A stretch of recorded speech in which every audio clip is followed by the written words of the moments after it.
if you grow up in Switzerland, you most likely stay in Switzerland, right? Most people do. But ETH is the place then to go to where you have access to whatever you want to do, right? Whatever you're interested in. It's so diverse, from engineering to science to even, more political security and risk. In this episode, I'm talking to Felix Seidel. He's a research scientist at NASA's JPL, or Jet Propulsion Lab, and he shares with us how ETH Zurich influenced him in his career and continues to be important for him today. I'm Susan Kish, host of the We Are ETH podcast, telling the story of the alumni and friends of the ETH Zurich, the Swiss Federal Institute of Technology in Zurich. ETH regularly ranks amongst the top universities in the world, with cutting-edge research, science, and people. The people who were there, the people who are there, and the people who will be there. These are their stories. So if you could first tell, how did you first learn about ETH? You grew up here in Zurich, right? Yes, correct. So did you always want to go to the ETH? I don't think so. I don't think I knew about ETH for quite a while. How is that possible? I grew up in a different environment, not in the academic environment. Yeah. My parents were more in art. Mm-hmm. You said your dad was an actor on radio? He was an actor at Schauspielhaus Zurich and on the radio as well, and film as well. And my mom was a dancer, so very cool. So no ETH in the family really, but that came later. Yeah. So what was the trigger? You wanted to learn to be a pilot, is that right? Right. Yeah, exactly. Okay. That started really early, maybe before 10 or maybe even at the age of 8 or something. You can't fly a plane when you're 8 years old. Oh, mentally it worked. And it's the very first flight simulator that worked as well on the computer. So now, oh, is that right? Yeah. So that's how it started. Mm-hmm. And I started with about age of 16 with flying. I did the FVS, the Fliegerische Vorschulung, or the basic pilot training for the Swiss Air Force. And that's where I learned about meteorology, about the weather. I learned that if you fly against the sun, it's harder to see than if you fly away from the sun. That seems intuitive. I learned how, hot air rises and creates clouds. And those are two things I'm still working on these days. So, and I got so fascinated by this. This was the most fun part of all. And I realized that I want to learn more about this. I want to understand how this works, how it's connected to each other, because I only knew the pieces, only the relevant pieces you need to know as a pilot. I don't know how exactly, but I found, ETH is the place I have to go because there I can study climatology. So you finished up your Matura, you went to the ETH, and you said, I want to study climate. And was there a climatology department, or what did you actually end up as your field of research? Yeah, that's still the IAT, the Institute of Atmosphere and Climate, I believe. Mm-hmm. And I had to go through the whole, basic study the first couple of years and fail a first diploma, or the first 4 diploma, which I would say was one of my richest, not best, but richest experiences. Good. It taught you resilience at an early age. Resilience and perseverance. Good. So you just mourned for a night and went out and had a beer, and then you came back and studied and took it again? Yeah, a little more than 1 year, but it was more later that I realized, how important it is to fail, that if you succeed, or the worst is if you barely succeed, you just make it into the next level, but you may not have really understood or comprehended, the whole depth. But if you can go back and have 1 more year, it really helps you to really understand what's going on, and which makes it so interesting, which opens up, so many new doors, whereas if you just scratch at the surface. And I only had this opportunity by going back 1 year, resetting the button basically, and go at it again. So after you finished ETH, what did you do then? Even before I ended ETH, it was towards the end, in the second last year, when I finally went through, all the difficult things that I was less interested in, and finally got to do the climatology I always wanted to. I had the opportunity to go to Hawaii for an internship. Oh, how cool. And you said no. And I said, hell yeah. That sounds right. Yeah. And I actually started just by, I wanted to go to Hawaii because my now wife, she was at the time in Hawaii working, and I I went to my professor here at ETH, Atsumura, and asked him, is there anything I can do in Hawaii? And he said, let me get back to you. And like next week, he said, call this number. Yeah. And that's what I did. And a few months later, I was in Hawaii. Did you work at that climate observatory unit that they keep quoting for? Mauna Loa? Mauna Loa? No, I never even was up there. But I was working at the International Pacific Research Center. Oh, that sounds cool. Which studies climate aspects in the Pacific area, and which is it's a collaboration between Japan and the U.S., which was fundamental for me in learning how different countries can collaborate in research, and that carries all the way through today for my motivations as well. What was the professor that you mentioned that ETH? made that call? Yeah, that was Professor Atsumura.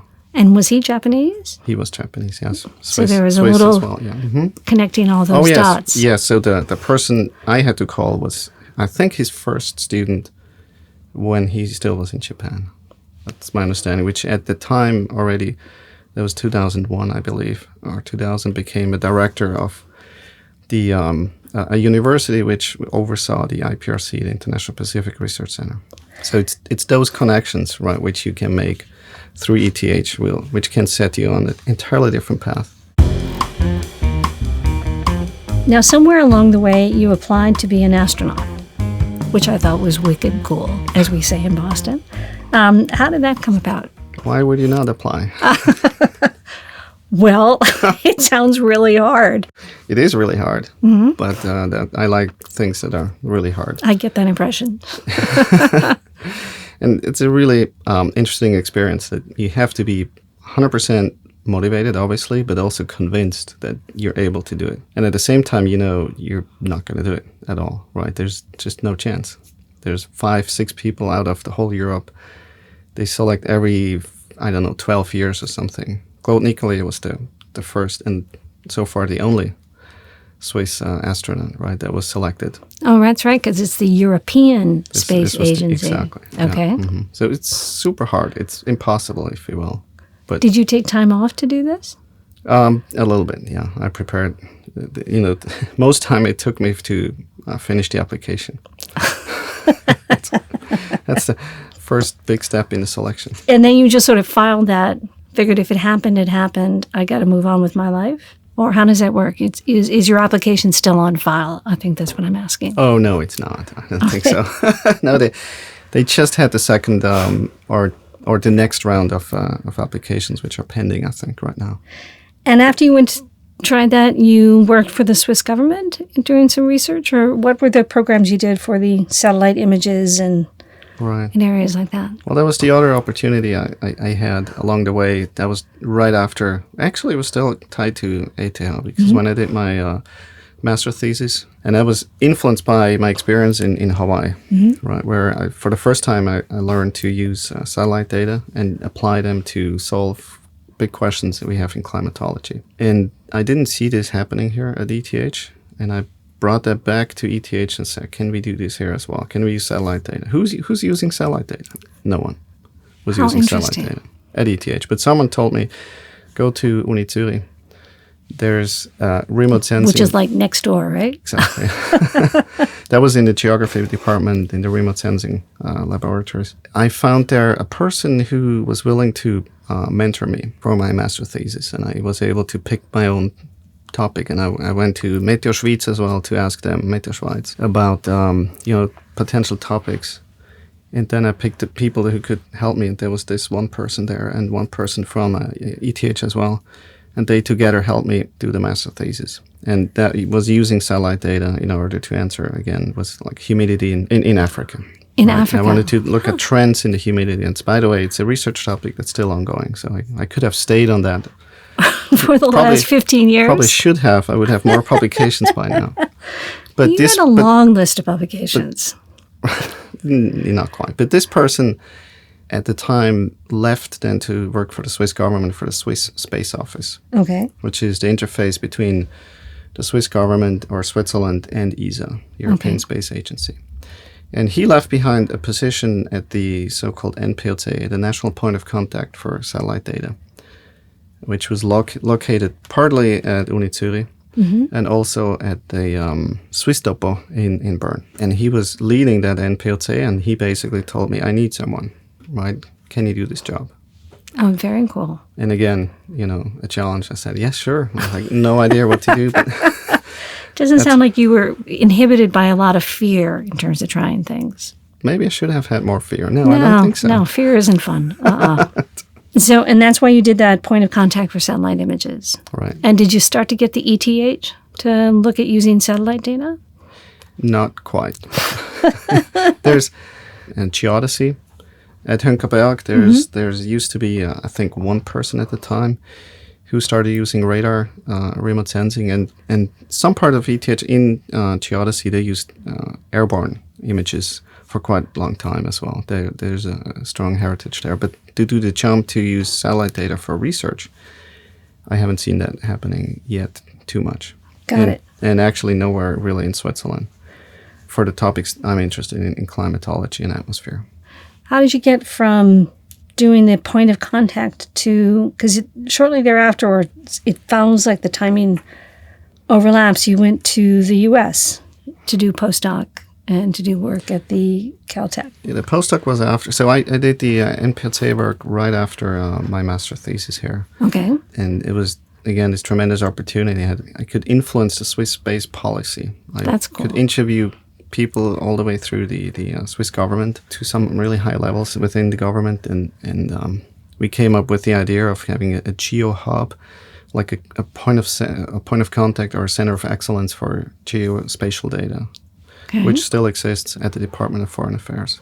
I was located in academia, basically, and everybody around me was doing a PhD. So my professor, Klaus Itten at the time, who himself was in the US, by the way, working for NASA as well, an ESA applicant, together with Claude Nicollier.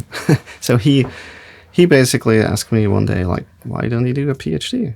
And I felt, that's a good idea, let's do this. So you just decided to move up and... So I did the PhD in parallel to working, and I reduced my workload a little bit, and then the PhD, which was a bad idea. Well, it's a lot of work. What was your PhD on? I read the title and realized I completely didn't understand the topic. So this connects the dots to what I said at the beginning, from where my whole motivation started, from flying. Right. So we're flying against the sun, and the visibility that changes. Right. Or if you drive as well, you have the same. Through that, I wanted to better understand how light propagates through the atmosphere. Okay. How it comes from the sun, it goes through the atmosphere to the ground, reflects, goes to clouds and reflects there, and is being scattered in the atmosphere and absorbed. And all these processes together make what, if you go out and see how visibility changed, this is how it's made up. And I was then, in my PhD, programming a little, like a software code that can simulate what happens with the radiation in the atmosphere. And that became the topic for your PhD for thesis. For the PhD, exactly. So you decided you liked California. You brought your family over. What ended up causing you to live? Again, serendipity. That was my other professor, who's now director of University of Zurich. Came to me one day as well when I was, I think, already defending my PhD, and said, look, there's a job open at Jet Propulsion Laboratory. They may need the skills you have. He knew the person who was putting out the job at JPL, so that helped again. Mm-hmm. And I applied and was interviewed and was selected. And 2 days prior, learned that we had a son. Oh, congratulations. That must have been an exciting time. And right after being asked, would you like to go to California? Right. And then that was interesting. Got it. Now, did you wait until your son was born, or did you move in the midst of pregnancy? We moved in the midst. Oh, boy. You can tell you're a guy. And how was that move? I mean, what were the big challenges of that move outside of a baby on the way? Those are the good things about stressful times. Which I think when innovation happens, a lot of good things happen in stressful times, it's my opinion. Because you don't have enough time, not enough resources, so you don't think too much. So you just go from A to B and just do what you have to do, and it works. It was a stressful time. And we arrived, and it was a bit of a culture shock. Yeah, I bet it was. And I learned when I went later, we lived 2.5 years in the East Coast in Washington, D.C. That felt like going halfway back to Switzerland, culture-wise, weather-wise, and so on. So we moved 2011 to Pasadena, became an employee at JPL, and then was asked to go to NASA headquarters in Washington, D.C. That wasn't fun. Do you still miss Switzerland and living here? Yes, I do. But it sounds like your family at least gets to spend summers here. So I would think everybody who grew up, who's leaving, will miss Switzerland. It's just a beautiful place. What are the 3 things you miss the most? Family, and then right after there's many things. There's it's nature, it's the mountains. There's some things I don't miss as well. So you start learning living 2 different lives and use benefit from the pros and the cons in a pretty good way if you live in 2 different places, or if you live in the States and you can come back to Switzerland for your vacation. I think this is almost an optimum. That sounds right. So, Felix, tell me, what is it that as a research scientist at JPL now, what is it you actually do? What's your day like? I'm working on about 7 different projects at the time. So the one project is called Atmospheric Observing System, which is a really big NASA mission. It's currently in pre-formulation. We'll launch a few satellites by the end of the decade, and we'll look at how climate will change and about the processes that underlie climate change regarding aerosols. Those are particles in the atmosphere, the clouds, the dynamics. And that, again, ties back, by the way, to the other point from flying lessons, right? Oh, right. Which was flying a glider, you have to use the thermals. And this is caused by differences in heating. And this is causing turbulences in the air and is either building clouds or inhibiting the building of clouds. And this is exactly what we're going to study with this mission as well. By the way, do you still have your license, your pilot license? No. Oh. I have 2 kids now, so... That probably takes up that time that used to be spent in the plane. Exactly. The other part of my work has a different title. It's a program manager for atmospheric composition. When you talk about atmospheric composition, I know that satellite imagery, for example, is used to detect methane. There was a big announcement just in the press yesterday, I think, about a facility in Russia that just gave off this huge plume. Is that the kind of atmospheric composition? Are you also looking at carbon dioxide and methane and those elements? Yes, absolutely. That's an overlapping part with carbon cycle as well, which is another thematic area we have at NASA. What is it that really made the difference from ETH? How would your life be different if you hadn't gone to the ETH? It would be entirely different, I think. I would not have known where I could go to study climatology, where I could learn about the processes in the atmosphere. I mean, having access, if you grow up in Switzerland, you most likely stay in Switzerland, right? Most people do. Some don't. But ETH is the place then to go to where you have access to whatever you want to do, right? Whatever you're interested in. It's so diverse, from engineering to science to even, more political security and risk. You are a member of the ETH Circle. And as such, it sounds like you're quite involved in the mentoring program. What is that program and what do you do with it? Yeah, so that goes back to, I think, the origins of ETH Circle, at least from my perspective. Right. And that started at the embassy, the Swiss embassy in Washington, D.C., where we had sort of a kickoff meeting. And I was asked, would you be most interested in what should ETH Circle do? And for me, the most important piece of ETH is the people. As you said, the people who were there, are there, and will be there. The secret sauce is the people that are there. So that's why mentoring, for me, is front and center. I explained before, right, how people help me to get on a path, find opportunities that I was not even aware of, and have shaped my career. And I'd like to do the same for others. Just to close, a couple very important questions. When you come back to Zurich, what's your favorite place to go for a coffee or a drink or a walk? I would say BQM. The BQM here at ETH, this is where I'm going to meet a fellow JPLer who's now in Switzerland as well. And it's just a great place to meet. Where is the people. BQM? It's right next to the cafeteria here in the Hauptgebäude. No kidding. Okay. And I spent quite some interesting hours there, which were really helpful for networking and having a good time at ETH, really. When you were small, what did you want to be when you grew up?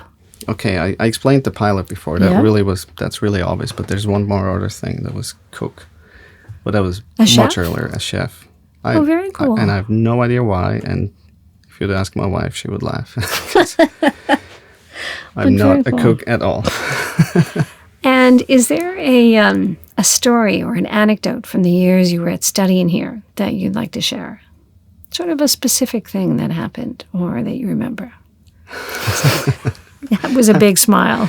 A funny one is that I was sitting in the in the lectures and listening and thinking, like, I have no clue what the professor is talking about, but I'll figure out. I'll take really good notes and look it up afterwards. Thank you so much. That was a great conversation. Really appreciate your time. Thank you for joining us, Felix. Thank you, Susan. It was a pleasure. I'm Susan Kish, host of the We Are ETH podcast series. Please subscribe to this podcast and join us wherever you listen. And give us a good rating on Spotify or Apple if you enjoyed today's conversation. I'd like to thank our producers at ETH Circle and LA Media GmbH, and thank you, our listeners, for joining us.